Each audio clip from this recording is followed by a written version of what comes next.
bastante vital, interesante, nutritiva y buena y provechosa del alimento sólido que es el Espíritu Santo, inspirando las oraciones siempre hacia el Dios eterno. Amén.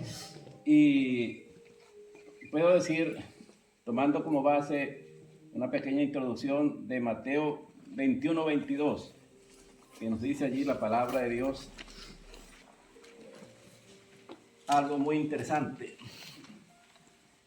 Y Mateo 21-22 dice acerca, y todo lo que pidieres en oración creyendo lo recibiréis.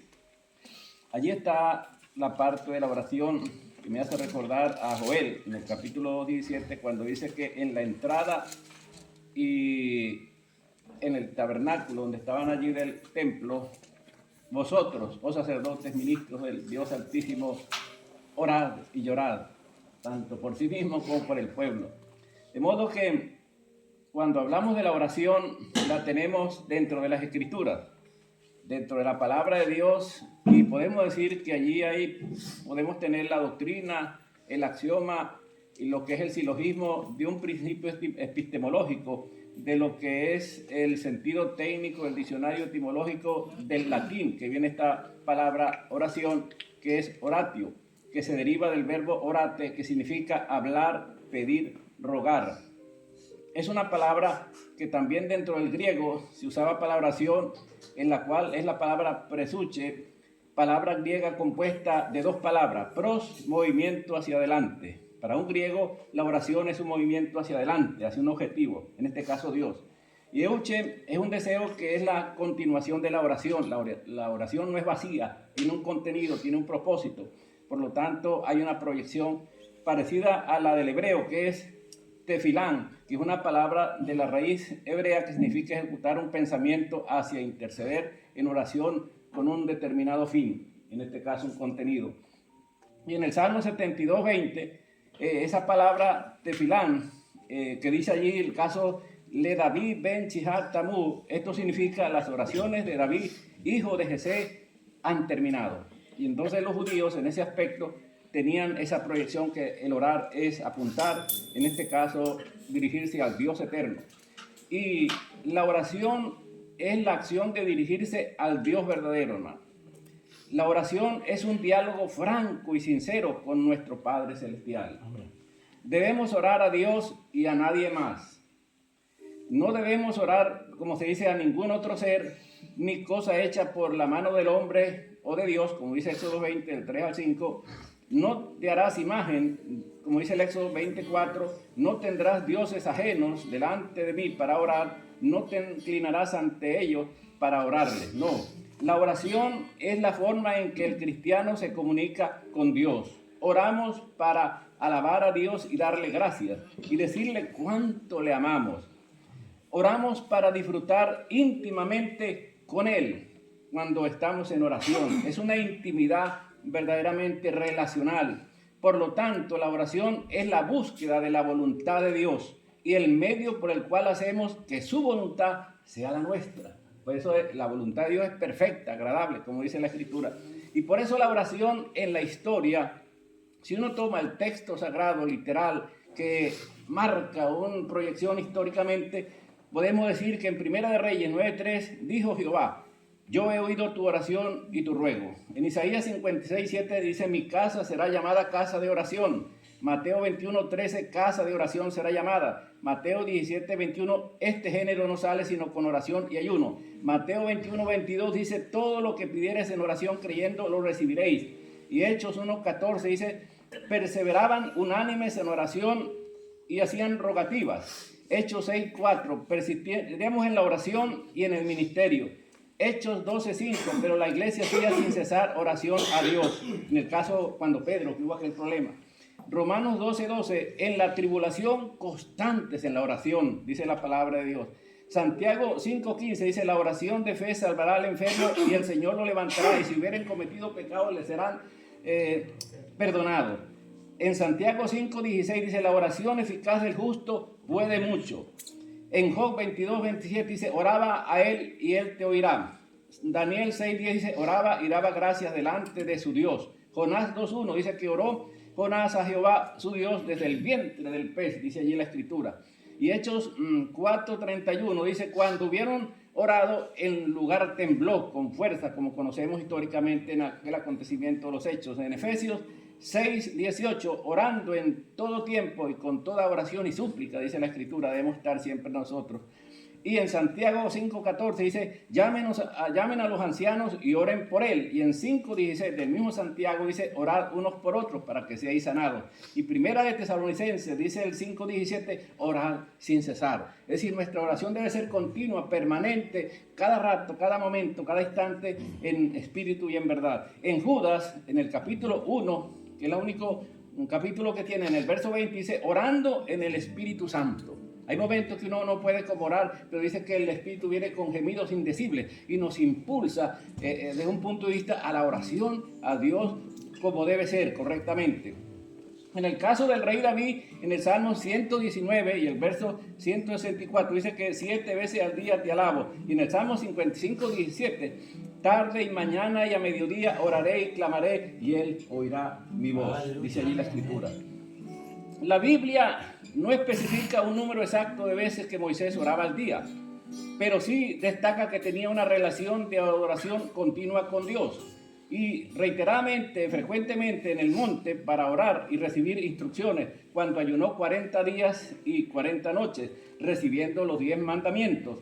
Y dentro de una antropología, la palabra antropología significa lo del hombre, de la oración involucra al hombre completo. Uno tiene lo que es cuerpo, mente, corazón y espíritu, según lo que aparece en 1 Tesalonicenses 5:23. Y esto nos lleva a un culto racional y espiritual. Es decir, que lo que uno hace en una actividad cristiana dentro del templo es un culto de comprensión, de interpretación, de cognitividad, para entender lo que uno dice. Así decía Pablo, que Pablo tenía los sentidos bien ejercitados y desde el punto de vista sabía lo que estaba haciendo. Porque ¿cómo le decimos un amén a algo que no entendemos? Como dice el apóstol Pablo, de modo que la oración debe ser entendible, comprensible y desde el punto de vista con la intención de la voluntad bajo el Espíritu Santo de Dios para que sea efectiva desde esa parte del ángulo. Y en ese sentido podemos ver que el cuerpo, la mente, el corazón y el espíritu, como dice el 5:23 de Tesalonicenses del apóstol Pablo, y esto nos lleva a un culto racional y espiritual, es decir, de la oración. Somos templo y morada del Espíritu Santo y de allí elevamos nuestras oraciones, desde ese templo allí adentro, desde el corazón, de la mente, del alma, del espíritu, con toda la fuerza. Por eso Moisés decía, como decía el salmista, todo lo que respire, alabe a Jehová. Y amarás al Señor tu Dios con todo tu cuerpo, tu alma y tu espíritu, porque es de allí donde sale ese aspecto extraordinario para la alabanza de Dios. Por eso no toda oración a Dios es madura y cristiana. Muchas veces nosotros oramos, y como dice Santiago 4:3, pedir y no recibir porque pedimos mal. De ahí que no toda oración a Dios es madura y cristiana. Madura en el sentido que tiene, como les decía hace rato, racionalmente y espiritualmente, bajo la parte literal del texto sagrado de la Biblia, algo conforme a la voluntad de Dios. Tiene que ser conforme a la voluntad de Dios. Por eso, pedir y no recibir porque pedís mal. La oración eficaz del justo puede mucho, como dice Santiago 5:16, pedir de acuerdo a la voluntad de Dios, hermano. Hay que pedir de acuerdo a la voluntad de Dios. Hay que pasar del reino de la necesidad al reino de Dios. Pero eso solamente, como dice en Mateo 6:33, y al principio el hermano pastor citaba aquella parte de lo que dice las Escrituras, del 6:33, que dice, buscar primeramente el reino de Dios y su justicia y todas las demás cosas os serán añadidas. De modo que tiene un universo infinito de bienestar. Cuando uno va a la oración, dice que debemos pasar del reino de la necesidad, que muchas veces tenemos necesidades biológicas, culturales, personales, individuales, financieras, y vamos a Dios, y de ese universo de necesidad, del reino de la necesidad, vamos al reino de Dios, que tiene una abundancia extraordinaria, amplia, dinámica y fuerte, y que conlleva a la plenitud. Como decía el salmista, mi copa está rebosando. Es decir, que cuando Dios te da algo, no es un poquito, sino que su copa rebosa y hasta se derrama la bendición de Dios allí presente. Por eso qué hermoso es habitar los hermanos juntos en armonía, como estamos colectivamente hoy en esta mañana, cuando estamos presentes y en armonía, sin divisiones, sino unidos y en armonía. Ahí derrama Dios su bendición en vida eterna, dice la palabra de Dios. Es una cosa extraordinaria. De modo que podemos decir algo, y en esta parte ya final, que tiene que ver que la Escritura nos dice velad y orad. La Escritura nos dice velad y orad. el significado de la oración es contactar a Dios, no la respuesta o con la respuesta. Y hay un ejemplo que yo le voy a decir para que vea cómo no es con la respuesta muchas veces. Una vez un médico allá, doctor en medicina, en su clínica propia, había una necesidad de unas personas y yo fui y me atendió muy bien. Y fui otra vez y me volvió a atender y fui para ayudar a alguien. Me dijo, oye chico, tú vienes para que nunca me dices algo, oye, salúdame, abrázame. Me dice el doctor, Y a pesar de que yo le tenía cariño y todo eso, oye, uno a veces con los apuros y las cosas, y a veces la necesidad, la situación, como decía el hermano pastor, cuando decía que tenemos situaciones diversas, distintas, y fuertes, y peligrosas, y angustiosas, y que llevan a muchas personas al suicidio.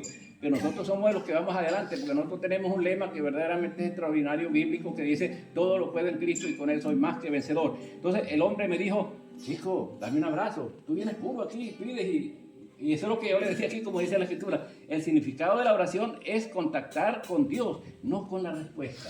La respuesta viene porque dice la Escritura, como nuestro hermano Iván decía, que si tú te ocupas de Dios, Dios te va a ocupar de ti, en tus necesidades. Cuando nosotros adoramos y ponemos nuestra vida en manos de Dios, pues Dios pues nos responde, porque Él es muy bueno, Él para siempre es su misericordia.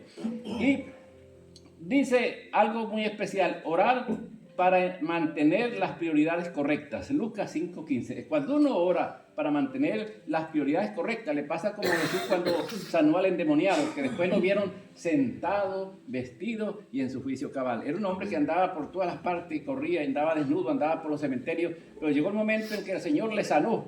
Y cuando la gente lo vio, dice que lo vio sentado, vestido y en su juicio cabal. Había un orden de prioridades en la vida estructuralmente humanas allí.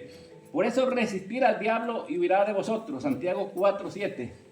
Hermano, no sé qué le ve usted al diablo, pero yo le veo cuando corre delante de mí el trasero, hermano. No porque lo que yo tenga, sino por el poder de Dios que ha puesto en nosotros. Él ven en nosotros a Cristo. Cuando andamos en santidad, en verdad, en justicia, en rectitud. Cuida de vosotros. Hay una parte bíblica que tiene esa palabra que dice el hermano, que Dios cuida con su poder la vida de cada uno de nosotros. Amén. Por lo tanto, hermanos, oremos sin cesar, mantengamos la oración permanente y constante porque es algo maravilloso. Y cuando uno ora a Dios, se relaciona con Dios, mantiene una intimidad extraordinariamente hermosa. Yo le cuento una experiencia y con esto finalizo, ¿no? Estando yo en Venezuela, estaba como a la mitad donde está la hermana Nea, y vino un pensamiento y me dice, levántese. Era un día de oración, pero es bueno venir a los lugares de oración, como también en los estudios y el resto de la semana. Y me levanté y me dice la voz, levántese, dile a la iglesia y a la hermana Sonia que ella está embarazada. Era una mujer que tenía carta de esterilidad según la parte del laboratorio ginecológico, de la parte científica, y estaba comprobado y no podía tener hijos. Y de una vez me acerqué y el que estaba dirigiendo, como estoy yo ahorita aquí, se apartó cuando me vio al lado, porque si eso no hubiera sido de Dios, me hubiera dicho, Santiago, disculpe, estoy dirigiendo, más tarde hablamos. No, me pasó el micrófono, así, me lo pasó el micrófono. Y agarré el micrófono y le dije, hermano, estando sentado, viene una voz que me dice, dile a la iglesia y a la hermana Sonia, que está embarazada. Hermana Sonia, usted está embarazada. Y la hermana dijo, amén, y el esposo también. Otros hicieron así, vamos a ver, ¿sabes? Que a veces como Santo Tomás, es para creer. Entonces resulta que nos fuimos esta noche para la casa, vinimos el otro día del culto de oración, la importancia del culto de oración. Y ese día, antes que ella se levantara, yo tenía ganas como de saltar de la alegría, porque el mismo Espíritu dice que viene y nos da testimonio de las cosas que van a pasar. Y resulta que la hermana se levanta y dice, mano, fui al ginecólogo y estoy embarazada. Y los hermanos dicen, gloria a Dios. El pastor estaba sentado por aquí, que en estos días le mandé, inclusive tuvo una moto, un accidente, y se volteó hacia donde yo estaba y me dijo profeta. Y cuando me dijo profeta yo me asusté, porque nunca fui profeta. Yo soy una persona que por la misericordia de Dios, pues Dios. Lo que pasa es que le cuento y termino con esta partecita. Estuve orando 7 días seguidos, ¿no? Sin probar ni arroz, ni ningún alimento, durante toda la semana. Y entregué el ayuno el día, de un lunes lo comencé a un día domingo a las 7 de la mañana. Y fui a un lugar donde tenía un grupo de personas, 50 personas que les hablaba de la palabra de Dios, es lo que llaman células llave. Y entonces resulta que cuando llegué estaba una señora que ella murió ya hace unos años, unos 3 añitos allá. Y me dijo, hermano, qué bueno que ha venido, que le tengo una sopita buena. Tú ves que a los latinos nos gusta mucho la sopa aquella de... Y resulta que yo no puedo tomar porque el que está en ayuno no puede comer cosas porque están cosas así. Entonces me di cuenta de algo y le dije yo, hermano, disculpe hermano, quiero decir algo. El hecho de que yo haya dicho esas palabras fue una revelación de Dios y pudo haber sido por cualquiera de vosotros, porque Dios habla como dice, con quien quiere y como quiere y donde quiera, porque Dios es el que da todas las cosas. De modo que la gloria es de Dios y cuando oramos, hermanos, pasan cosas maravillosas. Dios hace posible, porque hasta no hay imposibles para Dios. Y el que ora a Dios y cree en Dios, todas las cosas son posibles. Dios le bendiga, Dios le guarde, que la paz de Dios esté en cada corazón. Bendiciones.